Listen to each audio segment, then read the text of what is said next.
it just caught my eye, this article in a magazine I was reading. It said, "I let a bird nest in my hair for 84 days." Now, with a heading like that, you really have to read the story. Now, the story was that this lady from the UK was in Africa, and someone brought to her an orphaned bird, and she started to care for this bird. And after a period, it started to roost in her hand during the day. She let it roost on her shoulder, and in the end, it started. As it grew, it started to then live in her. She had very long hair, and it nested in her hair during the day. So for 84 days, she cared for this bird. It was a bronze manakin, a little tiny finch, and she cared for this bird until it actually flew off and joined a flock of wild birds. Now, when it said it nested in her hair, it didn't sort of stay in her hair all the time. These birds are interesting in that they build a new nest. The bronze manakins, this little finch, builds a new nest every evening to roost in.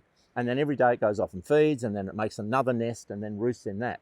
And this little bird was doing that sort of behavior. It was making a bit of a nest in Hannah's hair to roost in during the evening, and then during the day it would bob around and then it would hop back into her hair. So it didn't make a nest that sat in her hair permanently for 84 days, but it was sort of using the hair as a place to roost in the evening. So an amazing commitment from Hannah to do this, to care for this little bird and to actually have it survive and go back into the wild.